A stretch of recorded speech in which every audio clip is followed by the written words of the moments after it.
Hello and welcome to the next episode of Speak, where I, Crystal Danbury, and Elisa Lynch are joined with Chloe. What's your new last name, Chloe? Kirkbride. Kirkbride, yeah. Congratulations. Chloe Kirkbride is taking the speak. Thank you. So why don't we hand over to Chloe? Why don't you tell us a little bit about what we're going to be digging into? And I know it came from our last incredible session with you, two points that we said, and I don't think we've ever actually managed the continuity of getting to sub points. We said in that episode, oh, we should really go and speak about these two things. So why don't you let our listeners know what we're going to be digging into? Okay, so today we're going to be talking a little bit about blood work, which is ultimately the physical and emotional labour associated with managing menstruation and associated gynecological health conditions. And we're looking specifically from a workplace perspective, with that kind of lens. And I think we're going to talk a little bit as well about managing pain, which is kind of one of the key areas of blood work too. But we'll probably expand on it beyond just in relation to menstruation. Amazing. So what is it that so if we start this conversation and people are not going to be familiar with this term blood work, and interesting, I think me and Elisa in the last episode when you said basically everything around the all the additional labor, headspace, management of periods in the workplace, there'd been studies around blood work and people writing about, and I don't think I mean, speak for myself, but I don't think me or Elisa had even heard the term, let No. alone was studying it. So what I mean, talk to us like what's been studied? Do you know who by? What were the like what should we know about blood Okay, work? yeah.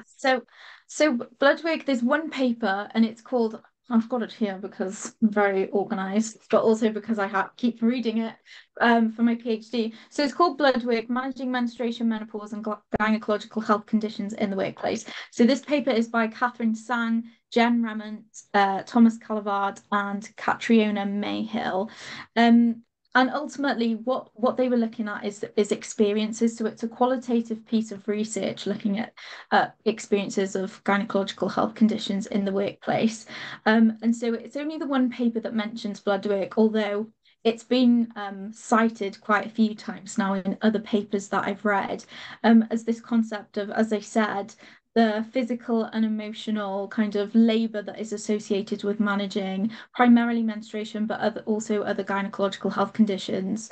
And kind of that's broken down into four areas, which is managing leaky, messy, painful bodies, accessing adequate facilities, managing stigma, and also managing workload. So there's kind of those four key areas that have come from the term blood work and what that entails then.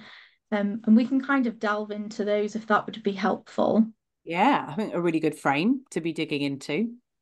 Yeah. Fabulous. So with the managing painful and leaky bodies, that's specifically looking at managing menstrual blood, um, pain that accompanies the menstrual cycle and those sort of things, and the experiences that people are having as well. So a lot of it is the burden of trying to hide menstruation, which is really common. So it doesn't just come up in this paper. If you look at a lot of the qualitative and quantitative literature on menstruation, common theme that keeps coming up is people not wanting others to know that they're menstruating.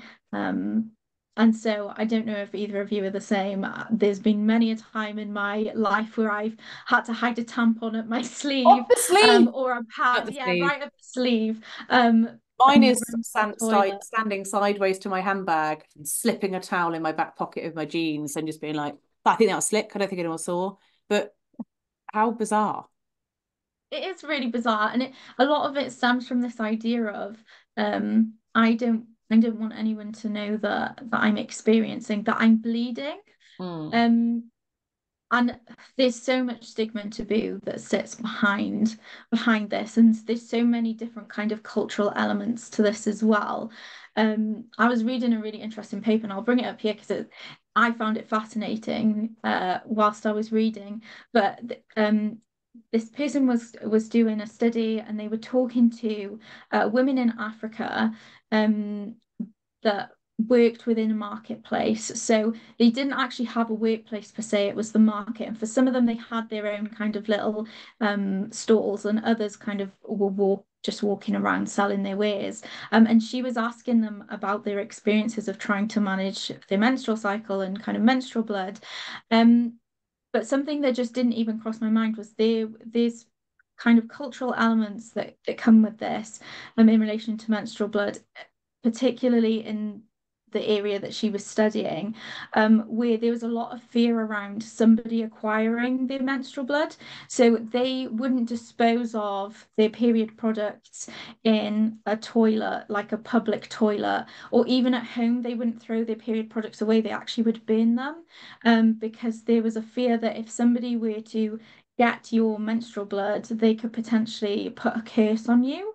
Um, and that and that meant that like they might experience infertility, or they might become really unwell Yeah. from that happening. And that was just something that culturally it wasn't ever a concern, as far as I like in my kind of world. Yeah. And so it was another lens that I just hadn't even considered when researching menstruation. But there's a lot of different beliefs, and if you like, even religiously, there's some religions that don't believe that women should come into their place of worship when they're menstruating, Mhm. and actually they're advised not to attend um, during that period of the month. Yeah, it's crazy. I think the the managing painful and leaky body, I think it's so interesting just to refer to them as leaky bodies. Even that actually feels a little bit like we're broken Yeah. in its reference. I think the whole thing around hiding even when it's well managed is interesting because the sheer amount of, I think the right word is shame Yeah. when you leak and you can see that you have leaked. I can't, I remember in my very, very early 20s, I had a copper IUD fitted and basically reacted terribly to it. And I would flood for, I think, 12 days at a time. And I remember being interviewed for, I was so excited about being interviewed, and I was basically being featured in this publication for the rail industry around world-class safety, and I was elated and excited about it. It was a piece of work that I'd done. But most of the time on the way to London, I couldn't get into that headspace and I couldn't think about it because I was like, I can't manage myself. Didn't matter what I did, I couldn't manage it. And I remember changing before I went into the interview room, gone into the interview room, and I was sat, and I remember feeling within 20 minutes the full flood. Oh God. And then, There's really nothing interestingly, worse. I would have been, I don't know, 22, something like that, and being interviewed for this thing of my life. I am terrified of then standing up in front of the interviewer, who was male, and showing the whole back of me had been was carnage. And then I was thinking about the chair, and I broke a chair, and how do you do? And who do you tell? And how and just the shame mid Mm. interview while this guy was like, "It's incredible," and what did you? How did you? And all I could think was, I am paralyzed with fear and shame that I am sat in this seat, and like this feeling of like I've dirtied the seat and Yeah. I've Mm. dirtied myself. And I still remember to this day him saying, right, that's everything. We'd love a tour of the station now. And I was like, okay. And I thought, if I stand, it's just gonna go. And I took my coat off and I tied my coat around my waist. And the amount of women that I know that I've talked to, they've been like, yeah, immediately it's like top round waist, ran to the bathroom to try and sort myself out. And like I had no clothes with, I had nothing. So I walked to the station with like a timer of I've got 20 minutes with this thing around my waist. And in short, I I had absolutely wrecked everything, like myself, my trousers, the room, and all I felt all day was utter shame. And that is from just having a leaky body. And actually, it was, nothing wrong with that. It's not, nothing bad happened. So I think, yeah, that just the paralysis you can feel. And I think, I reckon every single person that menstruates has been in a meeting mid smashy moment, feeling like she's like in the moment, and you feel the gateway, you Mm. feel it going, and you're like, and then you're no longer in the zone because what you're thinking of is I've got to wrap this up very quickly and excuse myself from the meeting and hope that it's not visible. And you leg it with your handbag and so that everyone knows. They know, It's they absolutely know anyway. absolutely know anyway. So I just, yeah, I can totally resonate with the headspace and all of that stuff around it. And I do wonder what needs to move forward in life for the just the shame feeling to go away. You know, what's behind that? And it's probably all cultural, I guess. There's a lot of culture, there's a lot of just ingrained stigma that has existed for so long around menstruation and people's experiences of it. Um, but I think a lot of it is discomfort in being able to have that conversation because it's that fear of the unknown. Yeah. So if I don't understand a topic, I'm going to kind of shy away from it. But also, even and I don't know if it was different for you, but if I think back to when I was in school and having my sexual health lessons, when I was much younger, they split us up into girls and boys. And I mean, when I think back, I'm like, why did they do that? Because we saw female reproductive health and they saw male reproductive health, and it was like, but wouldn't it be really useful for us to understand the other person as well? Because then as you get into your teens, um there wasn't a lot of understanding. And I think as well there's that, if I think back to being a teenager, some of the comments you'd get. I mean, I definitely bled through in school and was mortified that it had happened. I think once it happened on the school bus, and you know that is not ideal. Nobody wants that to happen to them. Um, but it did, and it led to people kind of making comments and be like, "Oh, she bled through, oh, she's on her period," that sort of thing. And you just think they wasn't really understanding. I mean, teenagers, they're not sometimes can be quite harsh anyway. Yeah. But I think again, a lot of it is because they don't understand the impact that can have on somebody in the long term as well. Mm, yeah. I Yeah. don't the other half of that statement around painful bodies. I've seen quite a few videos of men undergoing period pain simulation. I was thinking about this earlier today, actually. Yeah. Yeah. And it was triggered, it was triggered by this hilarious video I saw of two podcasters talking. And you know when you realize somebody really gets it. And it was all jovial in conversation, but one of them said, like, we should really talk about, and it was this like snippet I was saying, really talk about periods. And then the other one was like, women go through so much. And it flicks to the other one, and he said, can you imagine that you have a week of bloating and cramp, then the week of you cramp and you're exhausted and anemic. And then the week post, your body is recovering and you're exhausted. And he was like, dude, that would be me week one at the doctor's. Can I have a hysterectomy, please? And then they say no. And I say, like, I need a bus, please, because I will be throwing myself in front of that. But it was the level of, and then one of the guys quipped, if I knew I was going to get a headache once a month, I wouldn't cope. But women 3 weeks out of 4 are managing themselves or experiencing pain or discomfort around their reproductive health. And I'm just like, you get it. You absolutely get it because that's the reality. And so that then prompted the pain video, which was my main point. That I think one of the things is when you say I've got cramp, because we're so used to dismissing it and getting on, people don't understand the level of Mm. pain, of cramp, and the backache and the limb ache and all of the stuff. And I think we briefly touched on this before, where I was having a discussion with a group of men, and we were talking about, man walks into a boardroom to give presentation with a rugby injury, hero, right? Still got up there, what a lad, right? Still did the presentation. Woman limps in and says, don't mind me, sorry, I'm menstruating and my back is in agony, so I'm going to sit through the presentation, and she still smashes it. What is in your mind as she leaves the boardroom? It would be unheard of to go in and express that you were in pain due to menstruation, but any other type of pain, even walking in saying, please don't mind me, I've had a migraine and I'm just coming out, nothing. We've got no problem talking about other types of pain, but menstrual pain, particularly, it's one person in the conversation cringed when I mentioned menstrual pain. They were like, oh, why would you want to discuss it though? It's like, well, Because it starts with M and it ends with misogyny. Like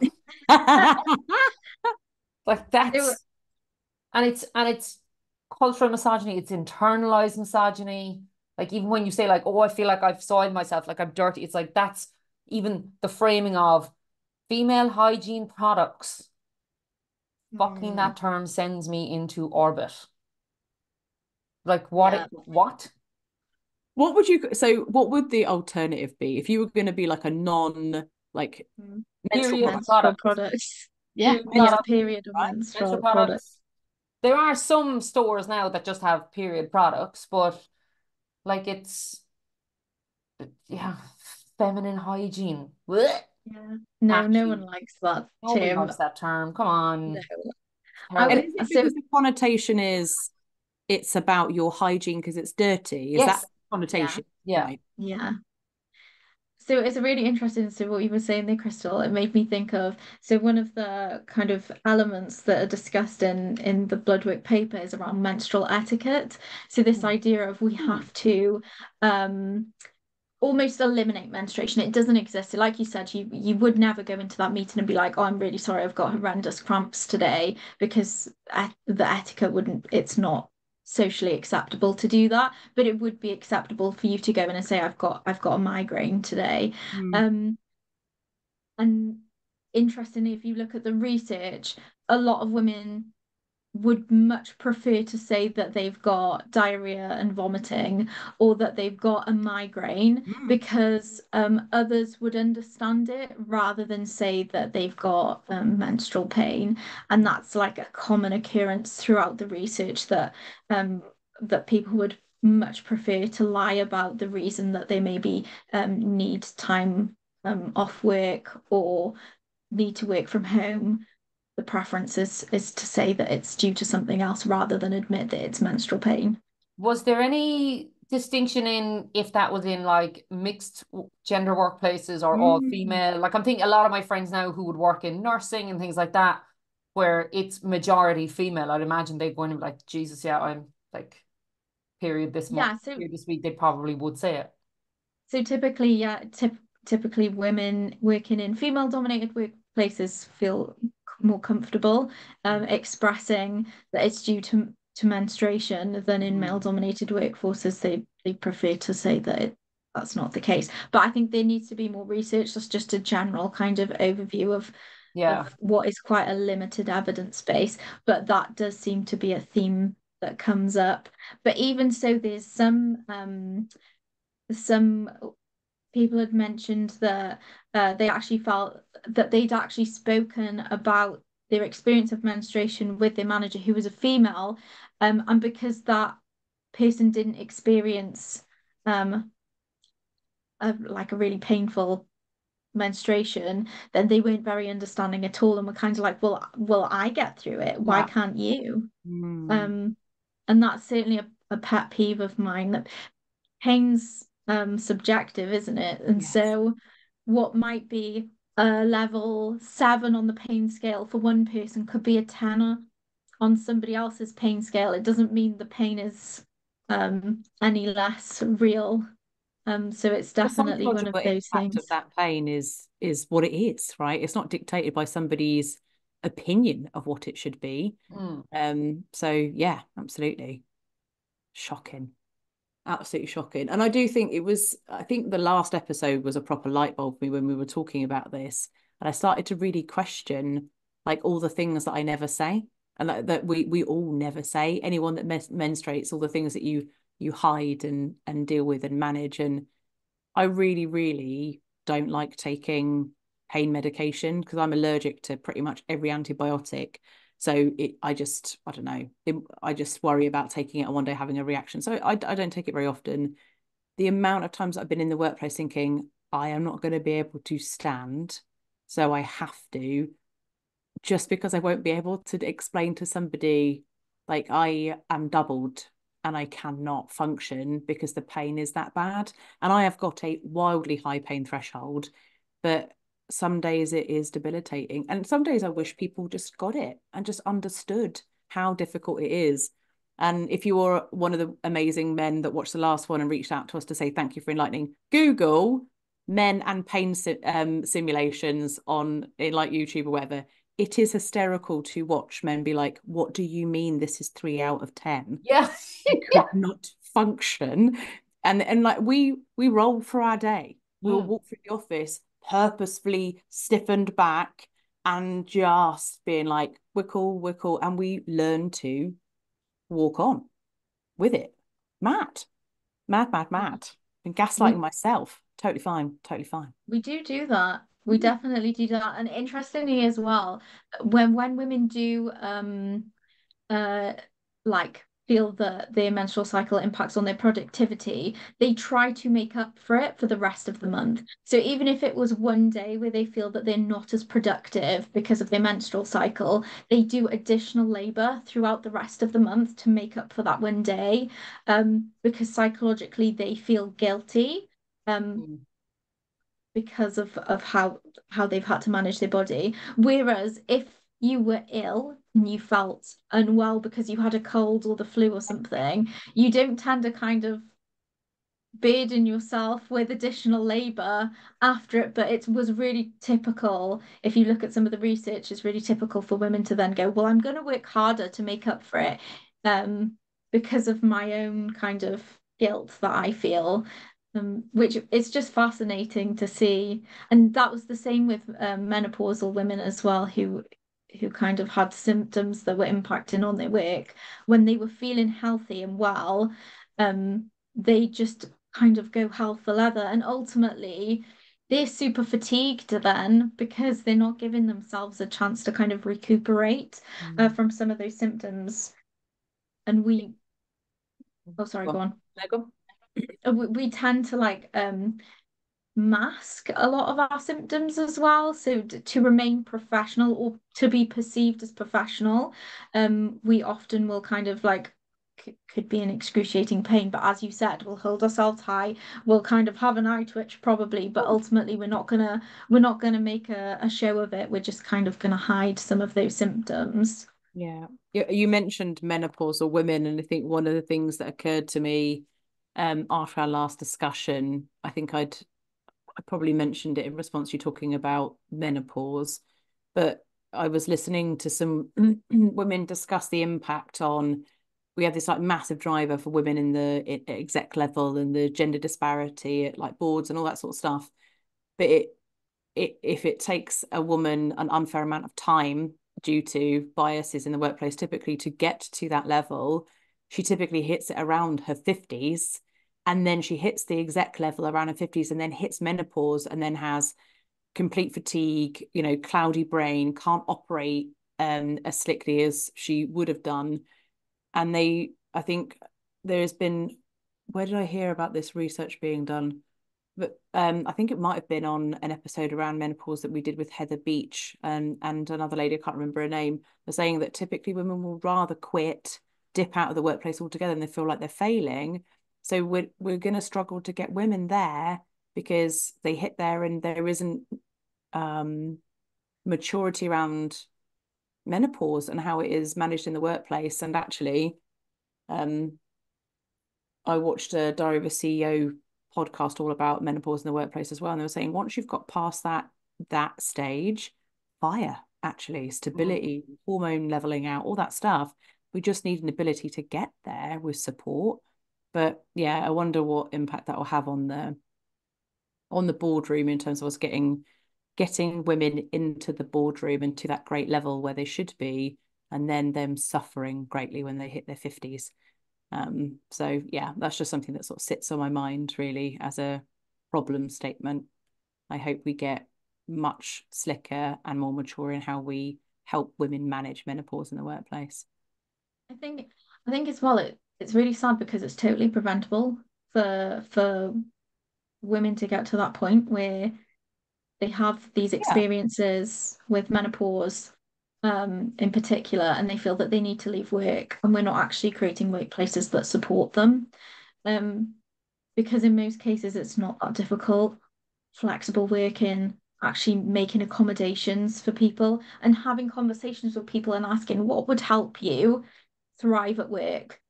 If we just did that, that is half the battle. Or if we even just listened to people and said, okay, this is a challenge. Well, these are the things that we can do together to help address that challenge.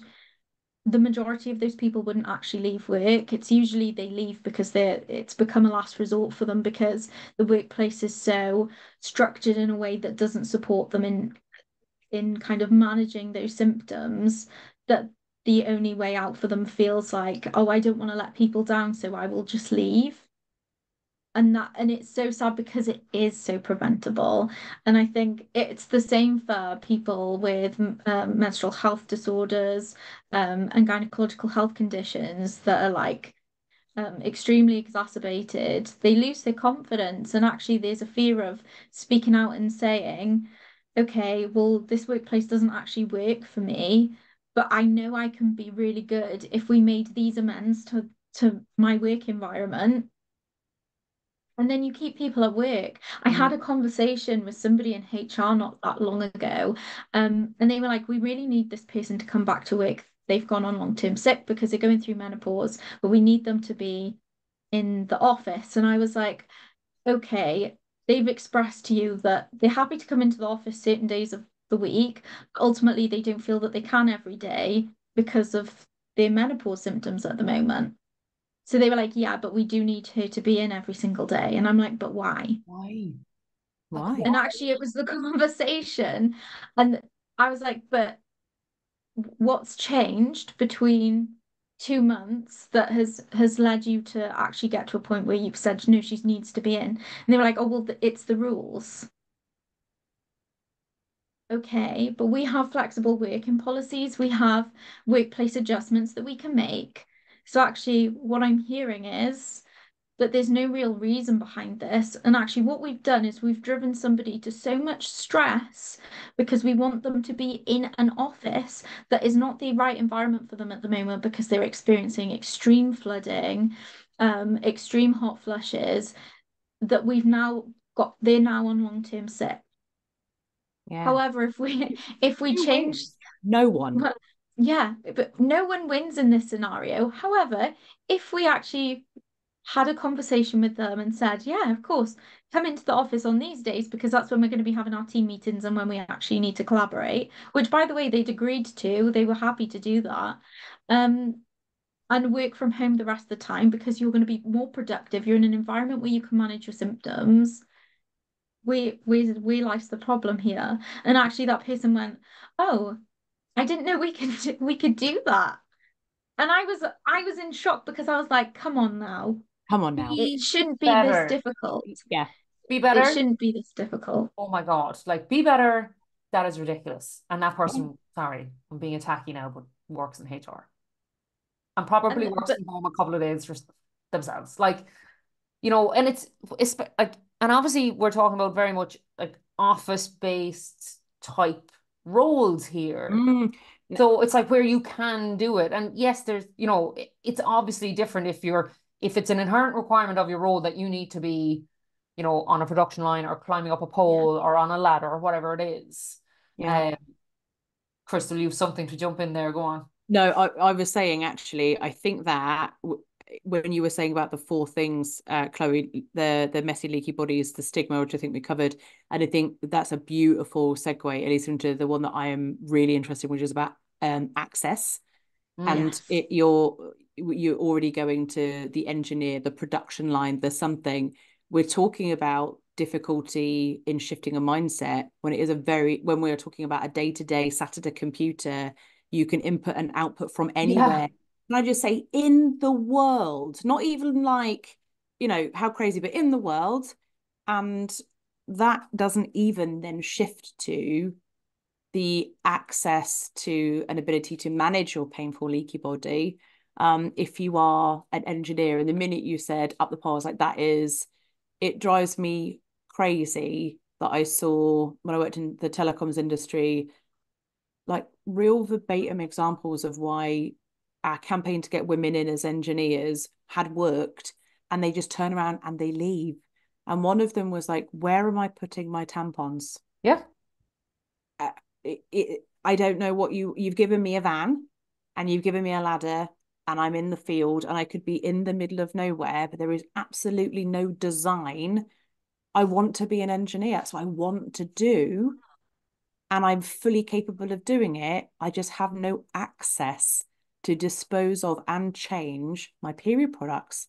And so they quit Yeah. because there is no access. And Like, that is going to be one of a bajillion professions where, you know, I would like to be a roadside mechanic and work for the AA. I would not, you know, AA, I don't know what you do and I hope it's great. Other roadside services are available. So, but like the telecoms industry, right? It's how are we designing this in? How are we designing job roles with a rather than just being like, I am included, I can work wherever I want to. That's cool. I mean, really design the work to be able to have women flourish in them, not just cope. but it's like, take even like working in construction. Yeah. Like, that's not even, the site isn't moving around the place. It's a site. You've it set up Yeah. and you still haven't done a proper toilet for women. Yeah. There is, if there is one, it's either filthy, it's a storage cabinet, and there's absolutely, definitely not Or any it's locked. the bins for period products don't exist. And yeah, and it's locked and you have to go like a child and ask for the key. So it's like, and that's like so a million miles away from flexible working, inclusivity, Mm. any of, but we need women. Come on in to construction. It's going to be great. It's not going to be great. Yeah. There are parts of it are going to be awful. Do you know what that Well, I go on, go, Chloe. well, this is so sorry. This just links really well into the idea of menstrual etiquette because it's this idea that we have to completely hide menstruation, but in an environment and infrastructure that is not built at all for us to be able to hide it. Yeah. So the irony of it Yeah. is, yeah, you want me to hide my menstruation, but you're not actually going to provide me with any of the facilities that I need to be To able to hide it. dispose of my products, to be able to actually use a toilet. Um, yeah, it's just crazy, isn't it? But kind of funny in a way. In a way, if we don't laugh, we'll cry. Absolutely. Yeah. Amen to that.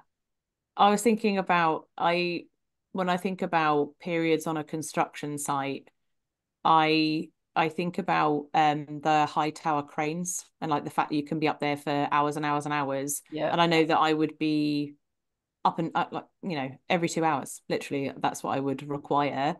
Quite like to quite like to like drive a crane and do all the amazing things in it. But if I also think about, right, here is the other thing. I have a daughter. She is 9, and I'm thinking about at her age, no,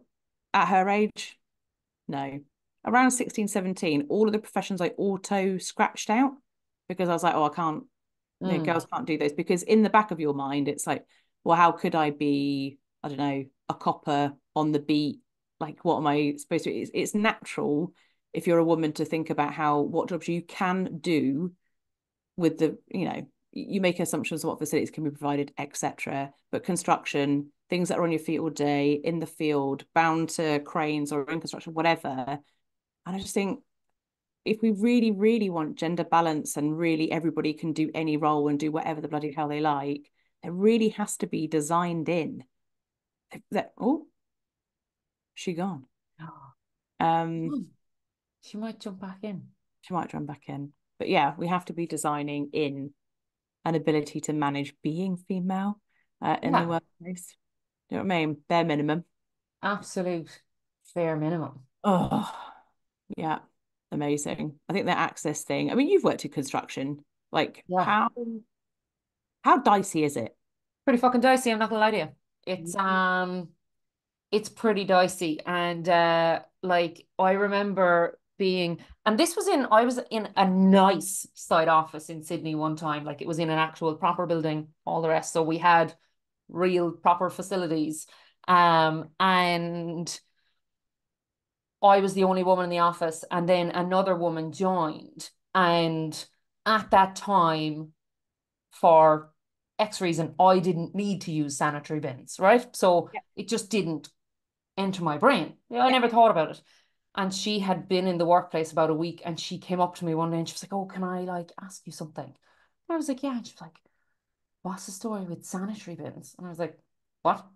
She's like, "There's no sanitary bins. What, who do we need to talk to?" And she was like, "Because you're health and safety." I was like, "Lol, we don't do the health bit. Come on now." And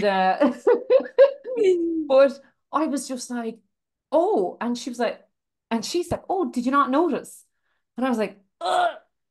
No. No, I didn't notice." And then it was awkward because I didn't want to take, well, the reason I didn't notice because I don't need them at the and it was just, and I was like, this conversation shouldn't even be having to happen. Whoever manages the facilities of this place should just have sorted this out before we end up in this really awkward conversation in But this. how interesting that it's awkward. And it shouldn't be. Even woman to woman, Yeah. like, have you got like it's the whisper and it's a side conversation and it's awkward. I mean, how much internalized misogyny is Oh, between two women that can't discuss their periods when you're both going through the same thing yeah. or whatever. And it's like, what have we done to ourselves? Honest to God, it's Oh my crazy. God. Yeah, madness, absolute madness. Well, I think the the last of the four things that Chloe was going to cover was workload. And I don't know whether it was genuine managing your workload with a, you know, while menstruating or whether it was the workload associated with.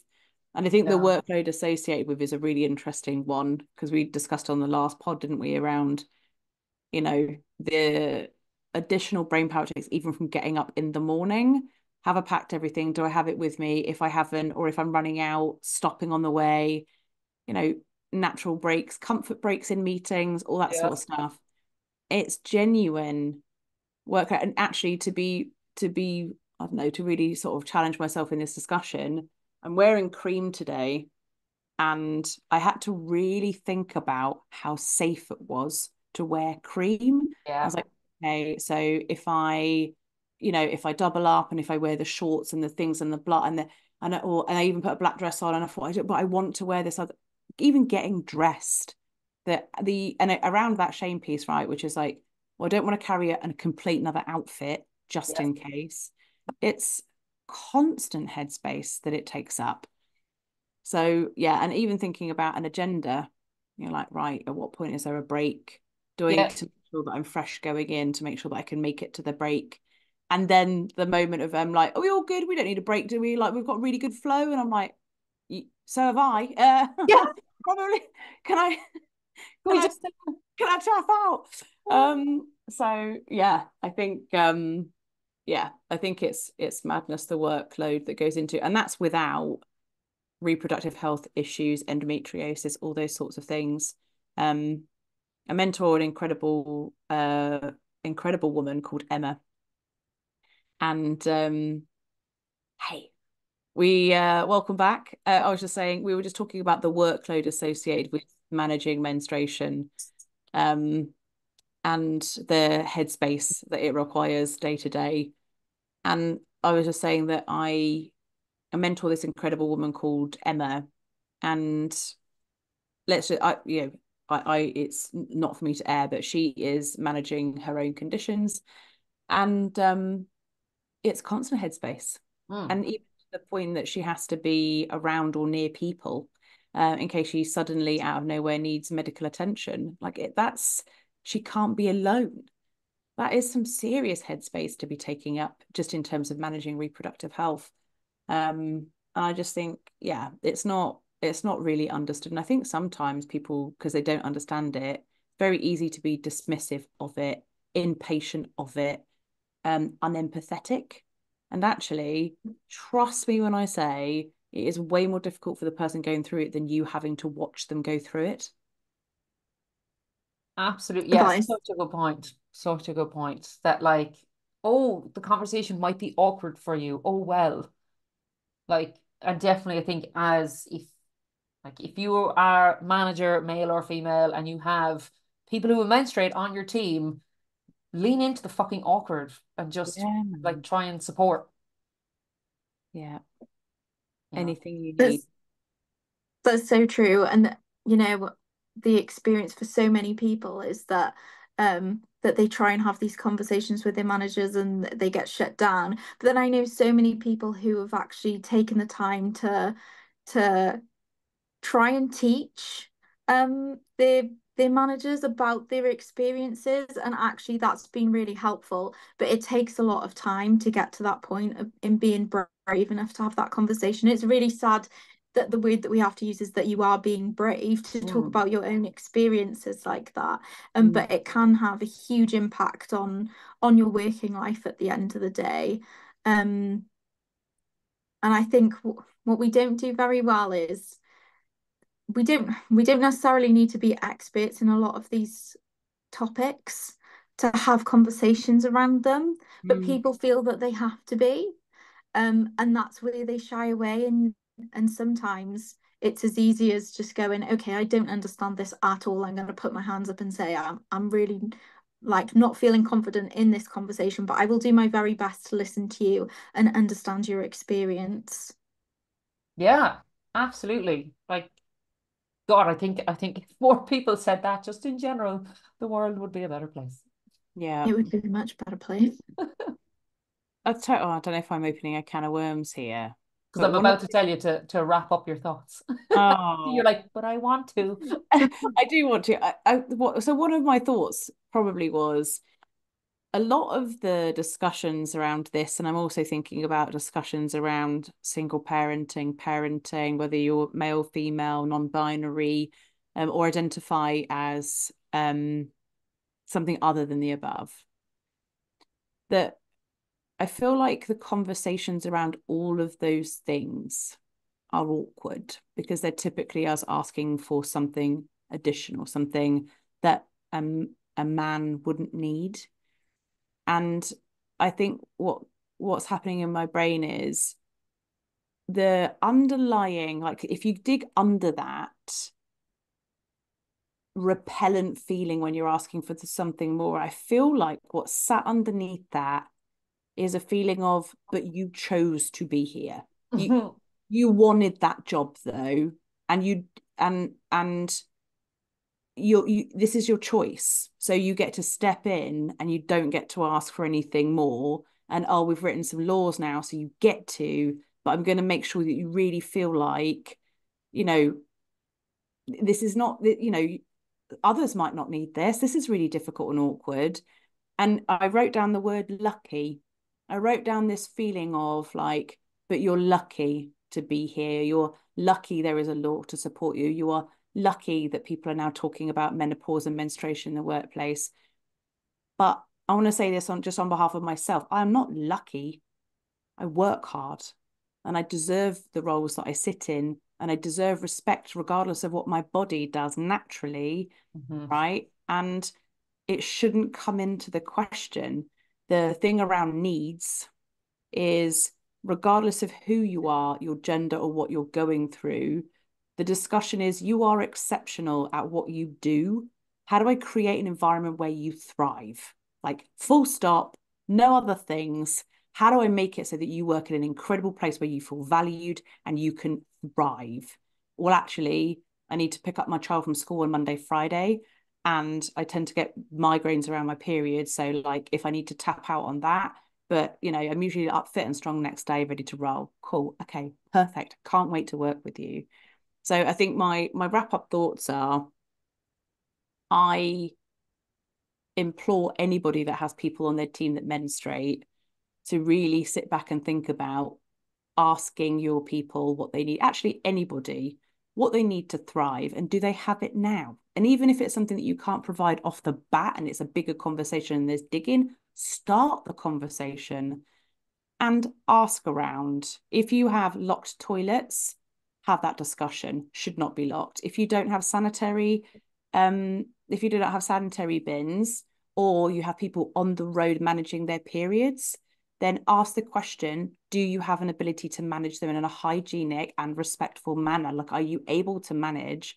And just dig in and have that conversation. And yes, it will be awkward, because even we discussed just while you popped off, Chloe, that even Sorry. sometimes woman to woman, even you, because of everything that we internalize, might find it awkward, but we should have this discussion, right? And it doesn't necessarily need to be like, have you got everything you need when you have a period? It could be, what do you need to thrive? And I think everybody should have the opportunity to thrive in the workplace. That's what I think. And the way that this is managed, the research around blood work, how difficult and painful it can be, they are inhibitors to have us having a fair and level experience of thriving at work. And we should be able to do something about that. That's my wrap point. Like, over to you guys. That's solid. That's a That's a solid solid. wrap point. It is a solid. I'm like, ditto. Yeah, what she said. What she said. I think for me it kind of a really good example of this is you wouldn't put like a plant in concrete and in the corner in the dark and say like thrive really well in this environment. Like maybe some moss or something might like that environment, but this flower isn't gonna thrive in that environment. And actually it's okay, well, if you put them in the sunshine and you give them the right soil, and that soil will be different for every plant, it will need something completely different. Like it's just that example, isn't it? So what works for me, so for instance with menstruation, what works for me is not going to work for the both of you, Yeah. because we'll all have very different experiences with menstruation, and it can't be this blanket approach of okay, well, we're going to make this one change and that's going to fix women's issues in the workplace for everyone. Like that's just not the case. So even with the example of flexible working, well, that doesn't work for everyone either, because if you're on a manufacturing line, that's just not going to be Yeah. possible. So we need to look at individuals and go, okay, it's almost like you risk assess your own experience, isn't it? Of okay, well, what are the challenges I experience with my menstrual cycle, and how can I best manage that for myself, and what can my workplace do to support me? And as you said, it's how can you thrive, and it's as simple as that. I don't think we need to complicate it more than that. It's just asking someone how can you be at your best? Yeah, amen to that. Thoughts, Elisa? Yeah, yeah, I'd echo that point of there's no one blanket that fits everyone. But also there's some of these accommodations or supports are so small, Yeah. so easy to give. So give them if you can. Like, and I know there's always some people who would hear these kind of conversations, both men and women, who will be like, not the workplace's problem, like that's for you to deal with. And fine, if that's your opinion, grant. You I think the way workplaces are progressing and trying to be more inclusive and just trying to be better employers, I don't think that's really going to fly for much longer. But again, we're not asking to move mountains. We're not asking for huge, significant accommodations that are probably actually given if it was a different type of if it was an illness or if it was something else, they'd be like, oh yeah, grand, no problem. So I don't see why it should be so different or difficult because it's menstruation or because it's menopause. And therein lies the systemic or structural misogyny that we deal with on a societal level. So Yeah. so yeah, that's it. Well, I think a powerful wrap, if I am honest. And I think probably some really difficult listening, actually, for some of the listeners going through this and really thinking about. I can imagine some people taking this in and being like, do I need to know this? This feels uncomfortable to listen to. If you got to here and to these takeaways, massively well done. First step in just thinking about understanding, assessing, and appreciating the experience of menstruation and blood work in the workplace. And if you can start one conversation within the next month that you wouldn't have had, it is a win for your workplace and it is a win for society if everybody could just start one conversation. So I think on that note, thank you everybody for listening to this episode of Speak. Thank you, Chloe, for joining us. And as usual, bringing the fire in terms of, you know, a really fabulous thing to debate, something really important. And we hope you all join us again in a couple of weeks' time to talk about something else in the Speak seat. Take care and bye. See ya. Bye. Bye.